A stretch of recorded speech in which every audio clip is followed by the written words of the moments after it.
1000 രൂപയ്ക്ക് 100 രൂപ അവരുടെ കമ്മീഷൻ. ഹലോ, നിങ്ങളുടെ കയ്യിൽ 2000 നോട്ട് ഇരിപ്പുണ്ടോ? എങ്കിൽ അത് ഇപ്പോഴും RBIയിൽ ചെന്ന് കഴിഞ്ഞാൽ എപ്പോഴും നമുക്ക് എക്സ്ചേഞ്ച് ചെയ്ത് തരും കേട്ടോ. RBIയിൽ മാത്രമല്ല, എനിക്ക് തോന്നുന്നു പോസ്റ്റ് ഓഫീസിൽ പോയാലും അവർ നമുക്ക് എക്സ്ചേഞ്ച് ചെയ്ത് തരുമെന്നാണ് തോന്നുന്നത്. അവിടെ നമുക്ക് അവർ നോട്ട് തരും. പക്ഷെ പുറത്ത് നമ്മളെ കൺവിൻസ് ചെയ്യാൻ വേണ്ടി ഇഷ്ടം പോലെ ഏജന്റുമാർ നിൽപ്പുണ്ട്. അതിനകത്തൊന്നും വീഴരുത്, നേരെ RBIയിലേക്ക് തന്നെ പൊക്കോളുക. RBI ചെന്ന് കഴിഞ്ഞാൽ പ്രൊസീജിയർ ഒന്നും വലിയ കാര്യമായിട്ടില്ല. ആകപ്പാടെ നമ്മുടെ ആധാർ കാർഡ് കൊടുക്കുക. ആധാർ കാർഡ് അവരൊന്ന് ജസ്റ്റ് വെരിഫൈ ചെയ്യും. അത് കഴിഞ്ഞിട്ട് നമുക്കൊരു ഫോം തരും. ആ ഫോം ഫില്ല് ചെയ്ത് കൊടുക്കുക. അത് രണ്ടും കൂടെ അവരുടെ കയ്യിലേക്ക് കൊടുത്തു കഴിയുമ്പോൾ അതൊന്ന് വെരിഫൈ ചെയ്ത് കഴിഞ്ഞിട്ട് അവർ നമ്മളെ കാശ് വിഡ്രോ ചെയ്യുന്ന സ്ഥലത്തേക്ക് വേറൊരു സ്ഥലത്തേക്ക് വിടും കേട്ടോ. അപ്പം ഞങ്ങൾക്ക് കിട്ടിയിരുന്നത് 200 രൂപയുടെ നോട്ടാണ് 8000 രൂപയ്ക്ക് കിട്ടിയിരുന്നത് കേട്ടോ.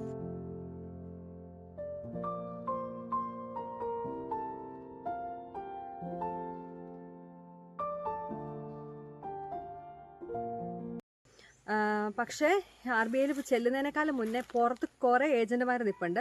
അവർ നമ്മളെ മാക്സിമം കൺവിൻസ് ചെയ്യാൻ നോക്കും.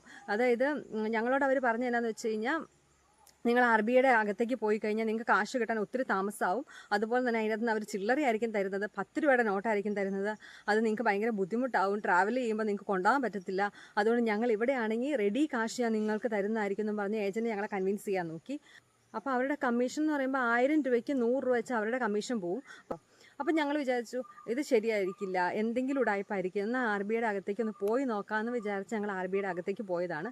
RBIയുടെ അകത്തേക്ക് പോയി കഴിഞ്ഞപ്പോൾ വെറും സിമ്പിൾ പ്രൊസീജിയർ ആയിരുന്നു. വളരെ എളുപ്പത്തിൽ തന്നെ കഴിഞ്ഞു. അപ്പോൾ ഈ വീഡിയോ നിങ്ങൾക്ക് ഇഷ്ടപ്പെട്ടു എന്ന് ഞാൻ വിചാരിക്കുന്നു. ഇഷ്ടപ്പെട്ടെങ്കിൽ ചാനൽ സബ്സ്ക്രൈബ് ചെയ്യുക, ലൈക്ക് ചെയ്യുക. Thank you. Bye bye.